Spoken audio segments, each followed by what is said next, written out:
Hi, it's so great to Hi. be here. Welcome, everybody. I'm Shira Donath in Fair Lawn, New Jersey. And Regine, do you want I'm to introduce yourself? sure. I'm Regine Galanti. I'm a clinical psychologist who specializes in anxiety and OCD, and I have a private practice in Long Island. Great. So, I want to start this evening by sharing a Torah thought with all of you. I recently heard an audio clip of Rav Soloveitchik talking about his personal experience when he was learning Torah. And he described this sense of tranquility that he felt when he was learning. He said that sometimes he would fall into these pits of a depressed mood almost. And when he learned Torah, I'll use the English translation because he was speaking in Yiddish. He said, I felt a soothing hand, a motherly hand supporting my head that tells me you are not alone. And he went on to say that when we make Birchos HaTorah in the morning, there are two versions of the bracha that we say. One is Al Divrei Torah, and one is La'asok B'Divrei Torah. And La'asok B'Divrei Torah is the one that's most commonly used. And he asked, why don't we use the words Lilmod Torah? Why is that not part of the bracha? Because what we're doing when we're interfacing with Torah is we're learning it. So why do we not make a bracha on learning Torah? It's not even brought up as an option of the Nusach. And what the Rav said is that Torah is supposed to be something that becomes one's friend, becomes one's companion. We don't have a purely intellectual relationship with Torah. And the Rav describes that learning Torah is about building an emotional union with Torah and with God. It's something that's supposed to instill within us this tranquil experience of connection with God. And if we don't experience that when we're learning Torah and doing mitzvot, then something is off. If it becomes too much about getting caught in the minutia of mitzvot, and we don't have the experience of emotional tranquility, of that fusion with Torah and with God, then we know something is not right. Scrupulosity is an example of when religion and religious practice can become distorted, not only just a little bit focusing on the minutia, but really distorted and disordered. So I'm excited to be speaking here with Dr. Regine Galanti about OCD and specifically scrupulosity and its interface with Taharat HaMishpacha. So Dr. Galanti, Regine, if you want me to call you that, what is OCD? Can you start us off with that? Sure. I also love that introduction. I think it's a really good frame that to talk about OCD in the context of emotion, because OCD is an emotional disorder, an emotional problem. So it makes sense to view it in that frame. So when I hear OCD, and scrupulosity is actually religious OCD, um, the way I think of it is there are three pieces. There are the obsessions, the compulsions, and the disordered part. Obsessions are thoughts. So when I think of OCD, one of the highlights of the disorder in my practice is the presence of anxiety based on these thoughts. Um, so everyone thinks all day long, but obsessions are intrusive thoughts that get stuck. So if I have a thought, that car is red, it's just going to kind of come and go, pass through my brain. Not going to pay much attention to it. If I instead think that red car is coming directly towards me and is going to smash right into me, all of a sudden I'm going to feel really anxious. Whether or not that thought is actually true is almost irrelevant to the fact that me thinking it makes me anxious. So, and that's kind of normal. Everybody has these kind of weird thoughts that come and go sometimes. And most of the time we say, oh, that's weird. Like if you've ever had the thought like, oh, maybe I should cross the street even though a car is coming, or my kid's bus is 5 minutes late. What if, God forbid, something happened to them? That's an intrusive thought. It makes you anxious. What most people without the disorder part do is kind of nothing. You might worry a little bit more for a few minutes, but then you don't do anything. One of my earliest kind of intrusive thought memories is not to walk on a manhole cover, because like I'd always have that thought that like it would collapse under me. And so you just take 2 steps out of the way. It's not a big deal. Except that if I talk to my current kind of self about that, I would say actually that is kind of a big deal. And it's not so good to avoid because when you avoid, you actually make the fear worse. And that gets into that second part of OCD, the compulsion part. So um, when people with OCD have a thought, have an obsession that makes them feel nervous, what they're going to do, or scared or anxious, what they're going to do is they're going to do something. They're going to do a compulsion. And a compulsion is a ritual. It's a thing you do to make the anxiety go away. So you think, oh my gosh, that car is going to hit me, even though it's way too far and it's not something you have to worry about. And you take 7 steps back. Or you think, oh my gosh, maybe I cheated on the test, and you go and confess to your teacher that maybe you cheated on an exam, even though like there's no proof of that, but you kind of have to fix it. So compulsions are things we do to make that anxiety go away. And in theory, that should be kind of a closed loop, because if you have an obsession, which is a thought, and that thought makes you anxious, and then you do something about it and you feel better, then there's nothing to talk about. But the disorder part comes in is basically because the compulsion doesn't work. So it works and it gives you temporary relief in some cases. Sometimes it doesn't give you as much relief as you want. But then a couple minutes later, a couple days later, the obsessions come back in. Like maybe you didn't check well enough. Maybe you should go and just like triple check on that thing. And then you say, okay, well, maybe I did something wrong. And you go and let's say you check the lock to make sure it's locked again. And, you know, and then you sit back down and your anxiety is good until a few minutes later. And what if I unlocked the door when I locked it? And now we're stuck in this loop that you don't know how to get out of, because the way you get out of it is by doing the thing that makes you less anxious, but that thing is not working. That loop is very important for OCD. And the disorder part is because it really ruins people's lives. When people say OCD as an adjective, there's no bigger pet peeve than I can imagine, like that I have in this world, than people saying like, oh, OCD, it's, you know, I'm OCD, I'm very neat. That's not what it is. It hits a lot of different areas of your life. So that's a long answer to, I guess, the short question that you just had, Shira. It was very thorough, though, so that was very helpful. So, what is scrupulosity? And is that a type of OCD? Is it different? Can you just explain that for us? Yeah, so scrupulosity is type of OCD. It's actually, technically, the definition of scrupulosity is fearing sin when there is none. So, and I actually think it's a great definition. It's when you're have OCD about religious practice, we call that scrupulosity. So you're going to have thoughts that relate to religion somehow that make you anxious, which, if you're going to go back to Shira, the way you started, that's the opposite of that emotional tranquility idea. It's instead those thoughts are making you anxious. So then you do something about them, or you think something about them, or you try to make them go away. And by trying to make them go away, you feel better, except again, the system doesn't work. So common religious obsessions are doubts of sin by mistake, like when I glanced around the room, did I cheat on the test? Or having intrusive, sacrilegious, or blasphemous thoughts or images, like while you're praying, like thinking like, oh, did I pray to my friend who was standing in front of me? Was I davening to that instead of like, were my intentions clear? Doubt that you're not faithful or moral enough. What if I don't believe in God well enough? What if I don't believe in God at all? I think I do, but maybe I don't. Maybe I didn't do that prayer or ritual correctly. Maybe I should redo it, which would be the compulsion. That's the thing I do to make myself feel better. Or fear of being punished by God. So, you know, these are pretty common, I think, in a lot of people, but in OCD, they're more crippling. So, would you say that OCD is more common in religious communities? So I love that you asked that question, because I think it's a question that people ask me all day long, and it's not. There's research on this, and the research shows that OCD is not more prevalent in religious communities and then in non-religious communities. It's 1 to 2% in all communities. What is different in religious communities is that OCD latches onto religious ideas more than it will in others.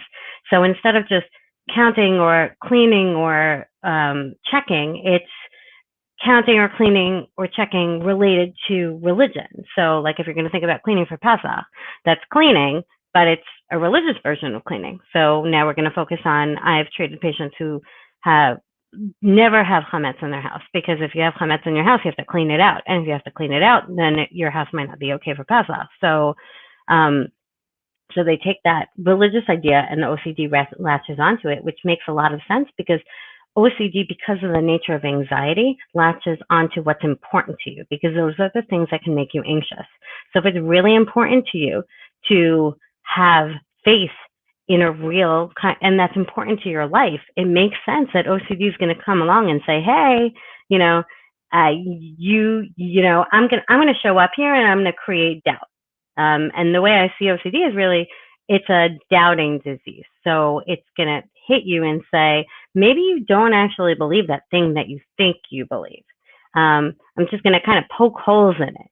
And then it puts people in a very funny position because they're like, wait, but I do believe, I do, let me prove it to you. But there's no way to prove, especially when you're talking about religion, it's really hard to prove something that's unprovable.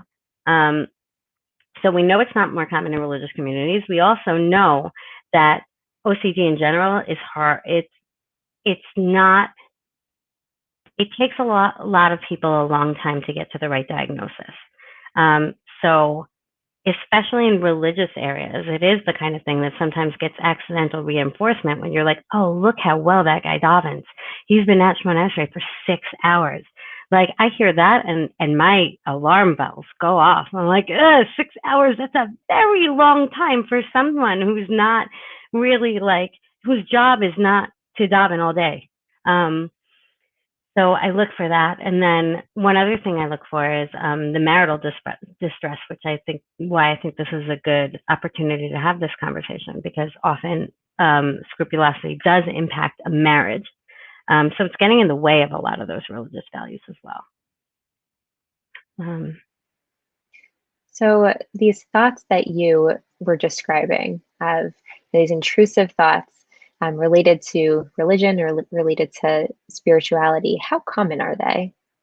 So I think that even from the examples I've given, not to put you on the spot, but like the idea of just having noise in our brains and having thoughts that are not necessarily true, they happen to everyone. I'm sure if you thought about it, sure, you could think of times when Sure. even in your religious life, you're like, oh, do I not, like, is that, do I believe what I think I believe? Maybe I did cheat. Maybe I did do this the way I wasn't supposed to, or was supposed to. Sure. But that's normal. So it's normal for everyone to have these kind of thoughts from time to time. And most people view them as mental noise. Okay. So then when do they become problematic? So I think they become problematic when you take them and you say, oh, this is threatening. Like, this thought is dangerous to me. I cannot have this thought. I need to make it go away. This is second with thoughts, with everything else. If I want to throw out my phone, I can take it and I can throw it in the garbage and I'll never see it again. But if I take a thought and I want to throw it in the garbage, it is the best way to make sure that that thought comes back and it hits me in the head. It will keep reappearing over and over and over and over. So the second you say, I don't want that thought in my life, you're basically like giving that thought an open invitation to make you miserable for as long as it can, and it will. So the way we understand scrupulosity is that we misinterpret these common intrusive thoughts in a way that raises doubts religiously. And by raising doubts, then we all of a sudden make these thoughts way more significant than they actually are. So you start with like, oh, have I committed a sin by mistake? Or do I have sufficient faith in God? Or does God approve of me? Or is God angry with me? Or where am I going to go when I die? Or have I done enough davening and have I done it right? Am I pure enough? Am I too proud? Am I obeying halacha the right way?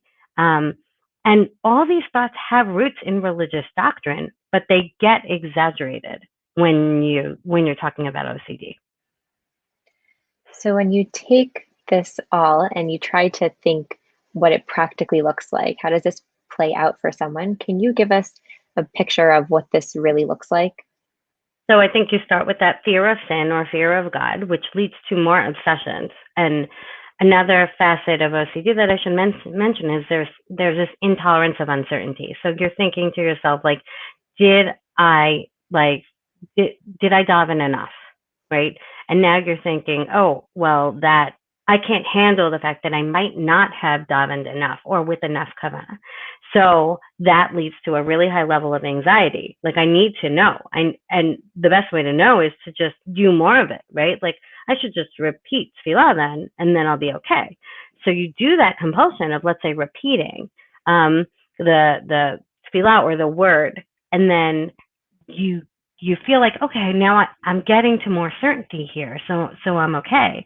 But the problem is, since you really can never get to certainty, it's this zero sum game, because that just leads to more uncertainty and more intrusions and more obsessions, which then occasionally you do feel better when you get like you hit the notes exactly right, but it's a temporary relief that then, like, the next time you daven, let's say, like it's just gonna all come back. So it's a really crippling disorder. Right. um, so I'm wondering now to, I guess, flip it a little bit. So how have you seen this manifest in the areas of Taharat and Mishpacha? Yeah, I've definitely seen this come up for Taharat HaMishpacha. Sometimes women will have intrusive thoughts about becoming Nida. So did I become Nida? Did I become Nida? And sometimes women are told to avoid looking for blood, to avoid becoming Nida. So if you don't see staining or you don't see blood, then there's no chance that you could become Nida because you're not aware of it. And so sometimes women will then start to have thoughts of, what if I really should have become Nida, but I didn't because I didn't look? And then it'll create a lot of anxiety that way. And I find that it manifests a lot when there's an ambiguous part of the halachic piece. So, for example, I think the most common area that so everywhere and get questions about is staining versus flowing. What constitutes a stain? What constitutes a flow? And sometimes a woman may be told that she has to make the ultimate call on that decision if she's become Nida, because she's the only one who's in her body and seeing what she's seeing. And so some women may have these repeated intrusive thoughts of, did I make the right decision? So I see that coming up a lot when women ask me questions. I should mention that I always love talking to Yatzat or just people who are more the front lines, because when I see OCD, it's either already been diagnosed or Mm. these women have been suffering so long that it's time to seek treatment.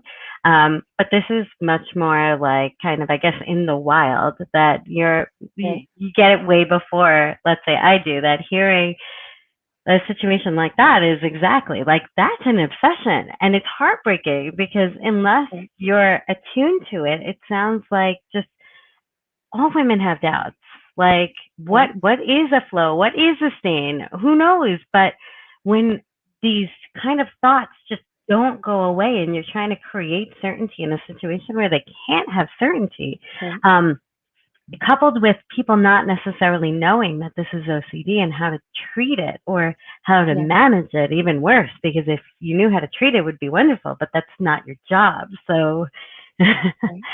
um, so Yeah. are there any Absolutely. yeah, are there any compulsions you've picked up on with women related to Taharat Mishpacha?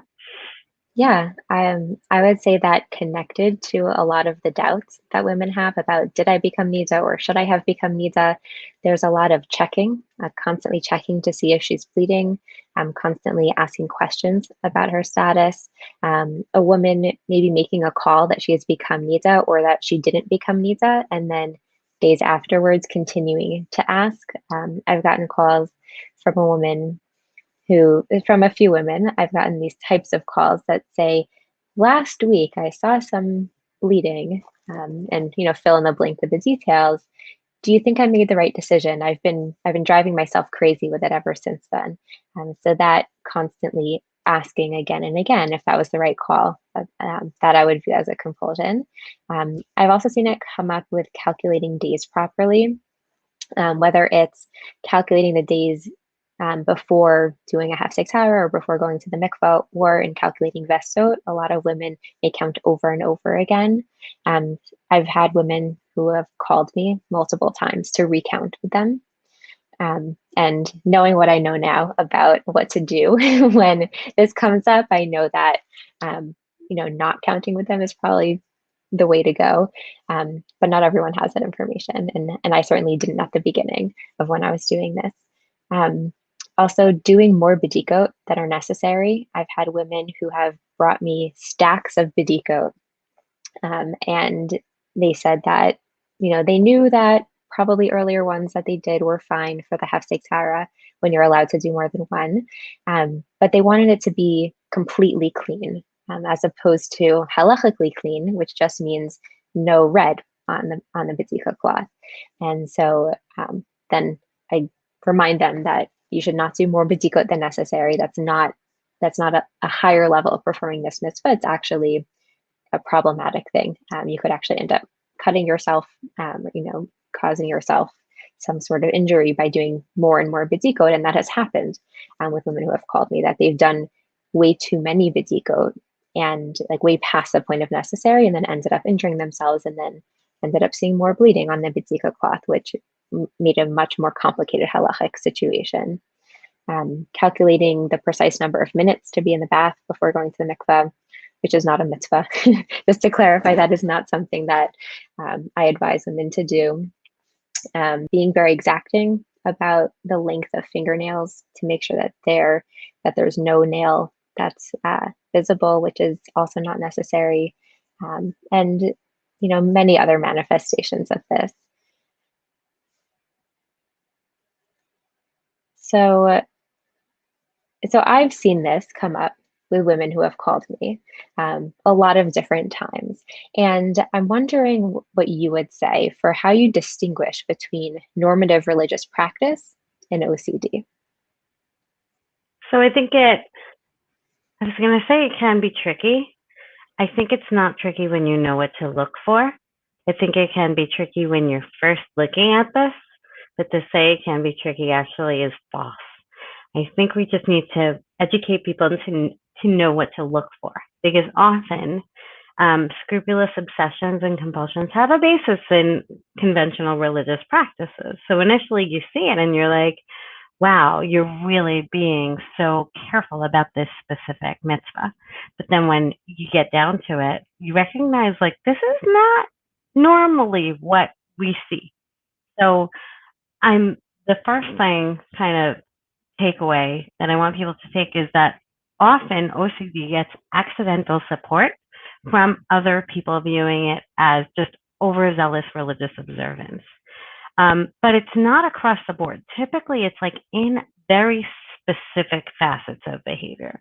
So let's say someone is compulsive about Taharat and HaMishpacha. It's not that they're compulsive about like other mitzvot also. It just tends to come up in these very specific ways where all of a sudden a woman will like be ignoring her family, let's say, for the week before she has to go to the mikvah because she needs to, one, make sure everything stays clean. So if she makes dinner, then, something might get on her hands, so it's not worth it. So, it's actually doing her family and herself a disservice. And then kind of her life has to revolve around it. That's not religion, I would argue, the way we practice it. So it's typically excessive, and it's typically rigid, and it's typically super specific. So it often also gets in the way of broader religious principles. So you can view scrupulosity as a barrier to the spiritual connection to God. It's in the service to God, but the distress caused from OCD makes people ritualize in the service of OCD rather than the service to God. And often, or not often, it's sometimes even in violation of the halacha. So I like to think of it like that. So the example that you gave with doing bidikot to the point of like hurting yourself is not exactly in violation, but often with, let's say, repeating brachot. I'll get that a lot, like patients who will just repeat, and they know they're not supposed to do that. You're supposed to move on, but their OCD needs them to get it right, and it doesn't matter what the actual halacha is in terms of that. So sometimes I'll see that, or people doing things on Shabbat, let's say, that they're not allowed to do because they need to get ready for the mikvah. Now all of a sudden you're stuck in this kind of catch-22 where your OCD wants one thing and religion wants another thing, and you can't distinguish between the two. And I like to think generally also that healthy religious practice is normally associated with positive emotions. Normally, we're looking for a connection to God in a positive way. But religious compulsions and OCD are normally associated with fear and anxiety. I can't get this wrong.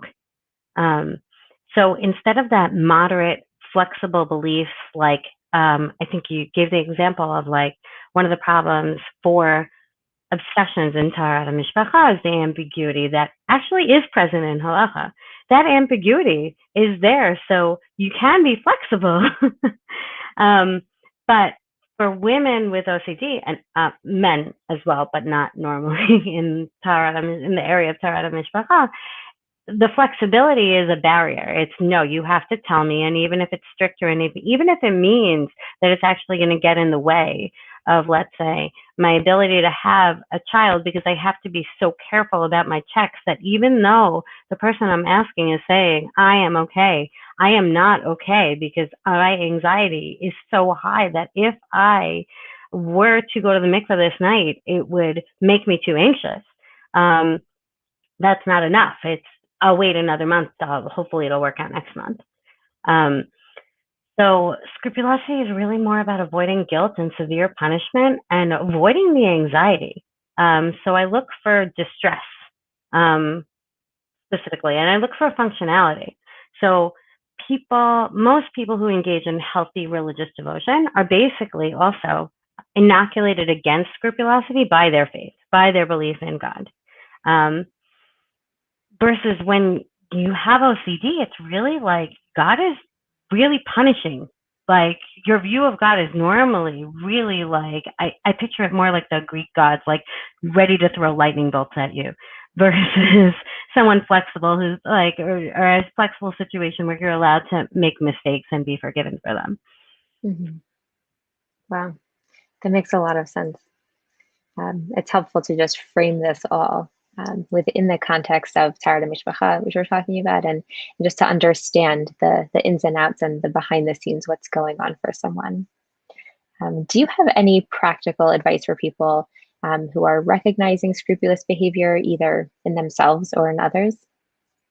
So I have a lot of advice. I can probably talk about this for 3 days. One thing I would definitely focus on is I didn't mention the way we really treat OCD, the way I treat OCD, and the effective treatments that we know for OCD is a therapy called exposure and response prevention, or exposure therapy. So basically it involves cutting out the avoidance that of anxiety that an individual with OCD is trying to do. So instead of being anxious and therefore doing things to make you feel less anxious, the goal is to help people recognize that anxiety is an emotion, and emotions will fade with time if you do nothing about them. So instead of doing all these things to make yourself feel better, you should, and I'm saying this knowing that it's a process and knowing that I work with people for not just a minute, so I can say this, but just keep that in mind. It's not as easy as it sounds. You should face the fear and cut out the compulsions that you're doing instead. So what that means is typically it means accepting the anxiety and doing something initially that feels like it's impossible because you're feeling so anxious that you kind of even can't bear it, but then seeing what happens after. So let's say not doing those extra bidikot and going to the mikveh anyway, feeling like you're completely impure, but trusting that you're not. But that trust is a logical process, and the feeling like you're impure is an emotional one. So they kind of don't work on the same level. And often what I see is when people are not trained to recognize OCD or treat OCD, what they'll do is they'll try to talk to their friends or family members like it's a logical problem. Like, don't you see? This makes no sense. And that doesn't work. I can talk about logic till I'm blue in the face, but when you're dealing with an emotional problem, it doesn't work. I like to think of it almost like when I'm angry about something, And I know I make no sense because I recognize somewhere around the line that I stopped like being logical, but I can't stop myself from feeling angry yet. But even though like I made the mistake. It's not the Verizon's guy's fault. It's my fault. But like I can't undo that. So now I'm yelling and like it has nothing to do with him, but I can't stop myself. So anxiety works the same way. Other therapists will talk about like it's like arguing with someone who's drunk. Like it doesn't matter how much logical sense you make. Emotionally, it's just like it's just not going to work out. So you have to stop that approach. And the approach we take instead is help them face their fear and don't contribute to what they're doing to get out of their fear. So that was, again, my long kind of way around to talk about the important part for people suffering is to, if you have someone in your life that you're saying, okay, that sounds a lot like OCD now that you mention it, the goal is if they ask a question 6 times and you're used to answering it 6 times and sitting down with them and explaining and explaining and explaining, that's not helpful for them. It might be helpful for them right now, but you're actually doing them a disservice in the long term. That's a word we call accommodation. So accommodation are the things that we do in the service of OCD that we wouldn't do for other people. So, you know, if you know that a specific friend when they call need you to answer right away, and if you don't answer right away, they're going to think you hate them. So you're very, very careful about that. Versus anyone else, you kind of might let go to voicemail and then call back later. Once I know that someone has OCD, I'm going to be very mindful of not answering the first time instead and building towards that. I'm actually curious on that one. I have a lot more to say on treatment, but Shira, I'm wondering how your advice in Taharat HaMishpacha might fit in with this idea of accommodation or non-accommodation. Yeah, it comes up actually all the time. I've had women who have come to me with the same question over and over and over again, not in new scenarios, just for the same scenario, repeat asking, because they couldn't sit with the answer, and they kept having those thoughts that caused them to keep coming back to ask the same question. And so I've had to just cut off the questions, put a stop to it, and say, I've already answered you. You have my answer, and that's it. We're not going to address this anymore. And I sometimes worry that the caller may think that I'm being mean or I'm being rude, which at face value, if you don't understand the mechanics behind the repeat asking and what accommodation is, then it could seem like I'm being rude or I'm being mean, but it's actually in the caller's best interest. And so that definitely comes up a lot with all the examples I gave of, you know, telling them that they shouldn't bring me this type of color of badika anymore because it's not a question. Telling them, that this has been addressed, that we're not going to answer that question. And the example that you gave also of needing an answer to come right away, that they can't wait for an answer. I've had situations in which women have called me and told me that it's an emergency. And so I've promptly return their call to find out that it was actually something that we had discussed before that was very not time sensitive. And so then I learned from that. She hadn't told me that she had OCD, but I learned from there that this is the type of presentation that she was coming with, and that in order to put a stop to it, in order to stop accommodating that behavior of needing an answer right away and not being able to sit with that ambiguity or not having an answer, I started delaying the time that I would call her back or that I would respond to text messages. And either it worked or she started going to a different USAID who didn't do that. But that is definitely a way that I apply these principles of not accommodating someone's OCD when I'm interfacing with women. I'll also put a plug that if you do have OCD, if you are diagnosed with OCD, then being upfront about that with whoever you're calling, whether it's your yoetzet, whether it's your rabbi, whether it's your doctor, anyone, being upfront about that can be really, really helpful and really useful. It helps informs the decisions not only of how we'll answer your questions just interpersonally, like we were just describing a second ago, but sometimes the halachic answer will change based on that information, and sometimes in really profound ways. And so being upfront about that information is really helpful for the person that you're asking the question of. So just a little plug for being upfront with people about that. And I'll also make a plug that the best way to help someone, if you're recognizing scrupulosity or OCD, is to help them get therapy.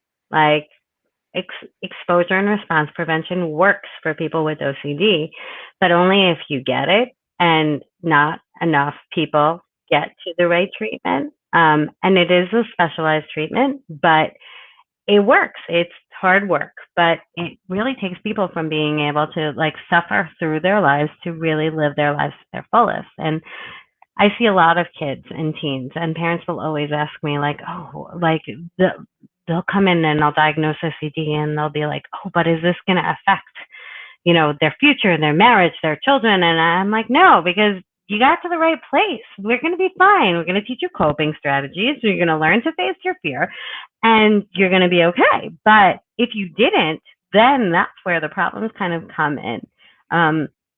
That our treatments for OCD are actually very effective if you get good treatment, but you need to get good treatment. And I know we got a good question, so I know this one's more for Shira, but are there halachic leniencies that one can rely on to not be as anxious about chatzitzot? That's a great question. I find that chatzitzot in general can provoke a lot of anxiety for people. And so halachically, it does kind of depend on which chatzitza you're talking about. And so I can't answer in such detail without knowing specifically what the considerations are. But in general, what I teach, especially to kalas when I'm teaching them before they get married, to brides, I say that the goal is to make sure you're clean. So if you take a thorough shower and you know that you're clean, then you're good. And sometimes I've heard that it's been helpful for some people to institute cutoff times for preparation. Like you cannot spend more than an hour preparing for mikvah, or you cannot spend more than X amount of minutes in the bath.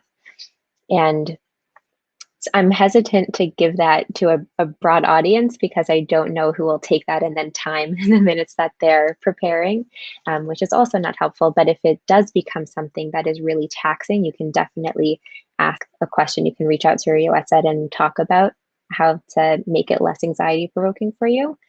There's also a very beautiful source in the Ramban when he describes the process of going to the mikveh. He says that after going to the mikveh, you should feel comfortable with what you did. You should not think about, could I have done this differently? Should I have done something else? Was I really clean enough? Maybe I had a chatzitza on me, because he understood that it's possible for those types of intrusive thoughts to come into your mind. And he says very strongly, once you did it, you're done. You don't think about it again. You leave the mikveh. If you've put in the effort that you need to put in, then that's what's asked of you. And then you fulfilled the mitzvah. And obviously for someone who is struggling with OCD, it can be very difficult to put those thoughts aside and move on and be okay. But there is halachic background and halachic basis for not giving in to those thoughts and going over and over again the preparations that you've done, because it's actually preferable for you to feel confident and comfortable and be okay with what you've done in terms of preparing for the mikvah.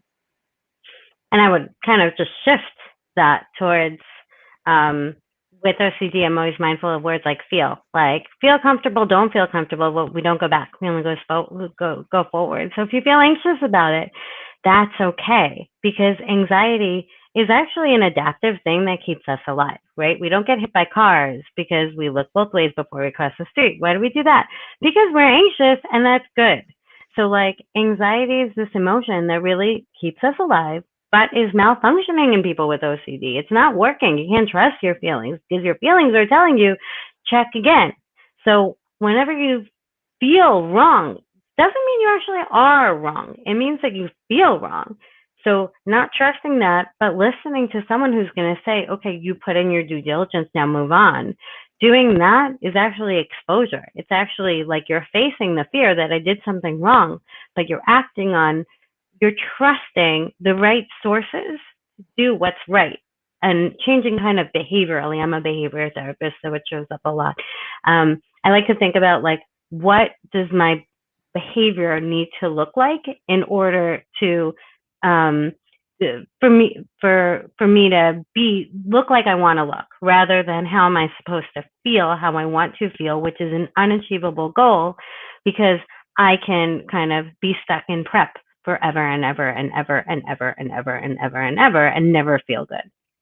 Um, and right, this gets back to this being a normative experience. I know so many women who have had the experience of like, I'm just going to fix this one thing and then I messed it up. Like I messed up my nail and now I made it worse and I should have stopped when I had the chance and now I'm stuck in that loop. Like it's normal. But at some point, someone without OCD will just say, okay, I'm good, versus someone with OCD will, be bleeding and raw and there's no way to fix that. Right. And unfortunately, that has come up for me. And it's a really painful and really unfortunate situation when that is the case. I also want to let the audience know that if you haven't submitted a question and you want to, you definitely can submit questions, and we'll be on the lookout for them. Yeah. I'll also mention, based on what you were just saying, Shira, this idea that like, I do think that even in my work, it's a partnership between, I often talk to Yoatzat or rabbis about individual cases.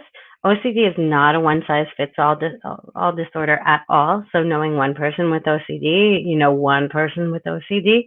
So I often work with um, just whoever needs to be worked with in terms of like setting up what the halachic kind of decisions for this person needs to be. I'll kind of go through my ideal prep list with whoever I'm supposed to go through it with and say, okay, is this okay? Like, is this allowed? Because this is what I want to do. I want to help them face their fear, but I also want to make sure that they're not doing anything wrong from your eyes, but we also have to kind of have a united front, because I'm not the halachic authority for this person, nor do I want to be. But so what can we do to kind of make this happen? And sometimes I often love you prep for an hour, because with OCD, they want to prep perfectly, but then you're stuck prepping only for an hour. So you have to kind of prioritize, and it puts them in a really tricky position to actually get anything done. But I would never say that blanketly, because then you have people without OCD who are like, wait, I could just do this, no problem. Like, no, because you're not going to do it the same way as the patient who's already scrupulous about this. They're going to do it extra. So for them, it's a punishment. For you, it's a benefit. It's not the same. You're coming from very different places. Yeah, definitely. Everyone is unique. We treat each person as an individual. And that partnership that you're describing is so important between the yoetza, the therapist, and any of the people who can be working together to help the person who is struggling. Regine, there is a question that I think came in for you, so I'll present it to you if that's okay. In non-scrupulosity OCD, people learn to handle non-accommodation and nothing bad happens, so they become less anxious in future situations. However, in scrupulosity, the worry isn't that something bad will happen right away, but that something will be wrong spiritually. How does non-accommodation help? So again, I would disagree with the premise. I think that might be true of some people, not everyone, because with OCD, it's very important to individualize treatment. I don't know what someone is anxious about until I treat that individual, and we actually talk. I talk a lot about something called like a core fear, like what's behind your fear. Not in a kind of what happened to you when you were 3 kind of sense, because that's not the kind of psychologist I am. It's much more like, what will happen if this bad thing happens to you? If you don't prep 100%, what will happen? And it might be like, okay, so I wrong God and God will hate me forever. So if that's the case, how can I live with that? And the core fear is God will hate me forever. And what are the implications of that on my life? And how do I face that? So obviously, I'm not going to make them, I don't know, face hating God. I guess kind of I would. That one's a little bit abstract, but I would never make anyone do something that's against halacha or that is not in tune with their values. But often, because OCD is a disorder that involves a lot of doubt, it's more exposure to doubt that we never know. I don't know if God loves me right now. I hope that God loves me right now, but I do not know that. And if I if I put all my eggs in that basket, I'm just going to fail. So it's okay. It's probably true that God loves me, but it also could be true that I did something that was so terrible that I don't know about today that made God hate me, and I'm going to be punished for it. And I need to live with that doubt. But also, that's probably not true. But how do I live with that? I face it, because if I get used to facing that, we call that like almost imaginary scenario, almost like we do creative writing assignments where we write out these really scary things and then we read them over and over. You get used to it. My big exposure example is if I locked you in a room with a dog and you were afraid of dogs, you would hate me and you shouldn't come back to me because therapy is all about consent. But you would get used to the dogs. It might take like 6 hours. It might take 8. It probably won't. It'll probably take a lot less than that. And then you tell me like, okay, dogs are bad, but that dog's fine. That dog's an exception. Like, if you face things that you're afraid of, you get used to it because our brains just can't handle it. So it's about staying on that level of fear. So even when there's nothing concrete to kind of like face, what we do is we face the scary things that are at the end of the fear, which I know is a little vague, but it can be scary for people, but you do adjust to it. Even if it's kind of philosophical. We do this all the time, like almost, I'm going to use a terrible example. People might not like this, but like we fear bad things happening to our kids all the time. I think that's a very normal thing. Most people, though, don't live in that space 24/7 because if you did, there's so much that can happen to your kids at any moment in the house and outside of the house. OCD is about that fear being your whole life. So then we need to kind of go for it in a way that would be uncomfortable for anyone. So these thoughts, they would be uncomfortable for anyone if someone's really afraid of being punished by God. But honestly, then I talk a lot about like what we value. Like, is that the God you believe in? And I'll say kind of tongue in cheek, but actually, I'm like, if that was the God I believed in, that's a terrible way to live. Like, again, we're back to almost like Greek mythology. I'm getting punished for things that I don't even know. Like, I'm living a pretty good life. So helping people with OCD see that. Well, we just got a lot of questions. And I'm trying to read through them very quickly. One just came in that asked me to share an example of a case in which the answer to a halachic question is different for a person struggling with OCD or scrupulosity, or are there any sources that directly address different answers for those with scrupulosity?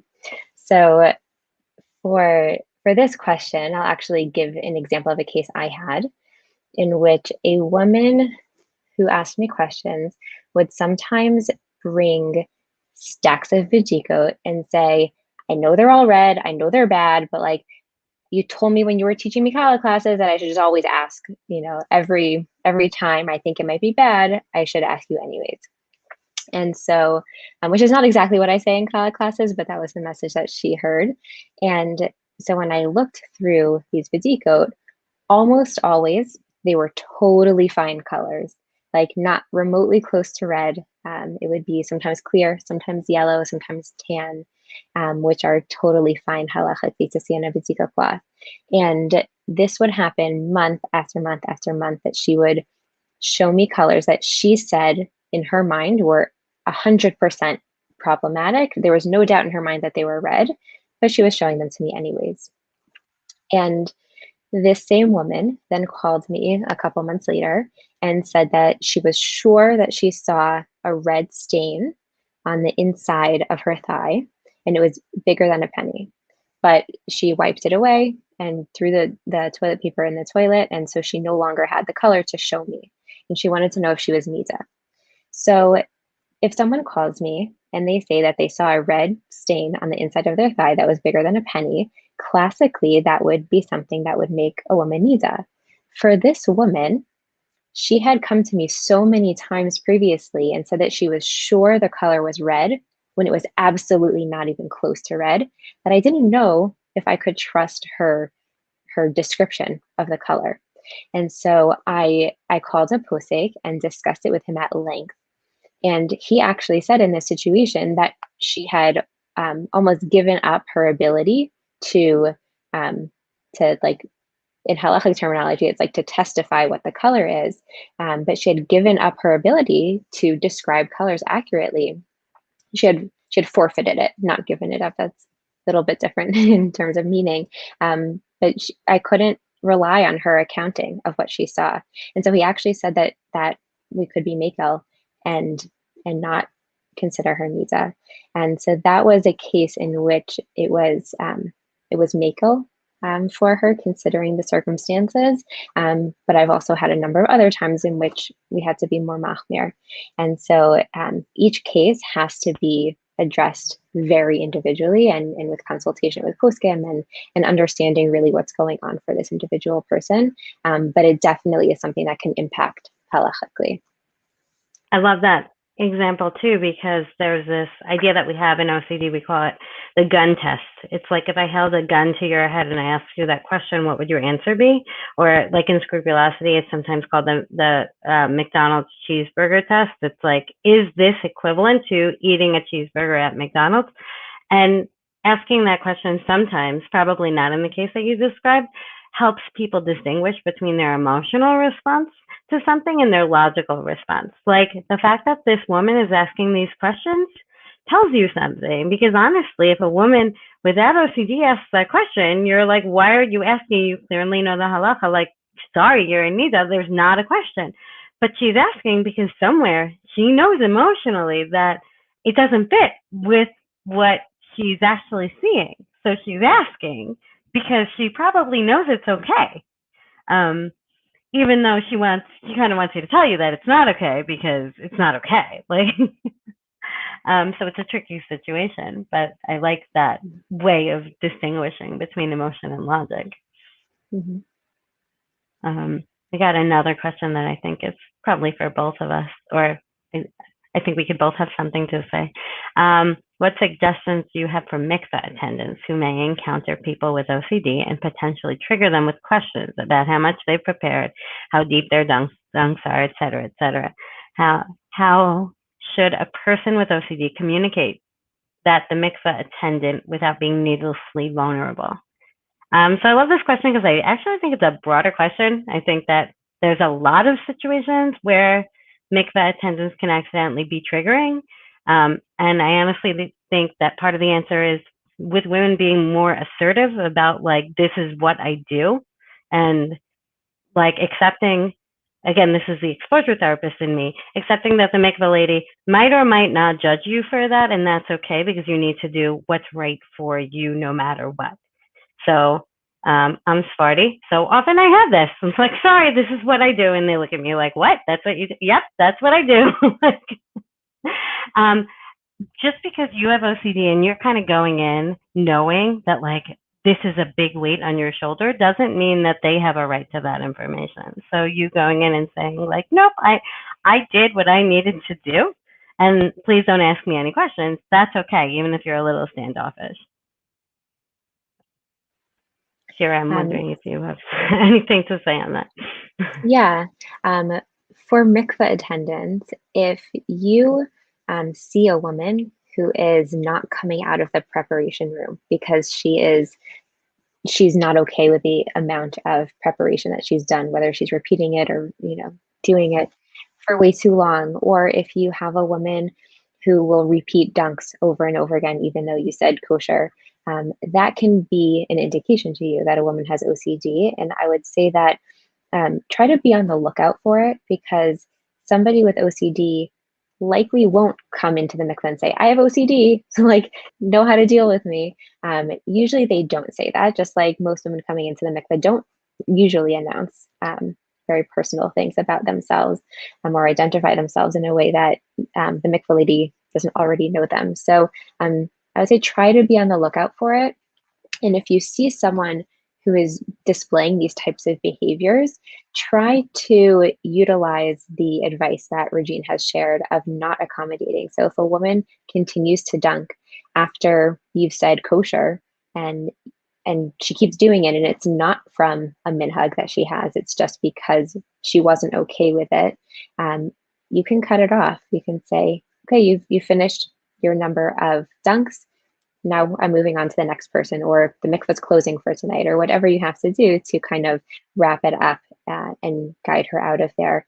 And the same with preparations. If she is taking way too long on preparations because she's having that compulsion, then you can tell her, like, time's up. We got to go. Like, it's your turn. So that way it cuts it off. But again, trying to be on the lookout.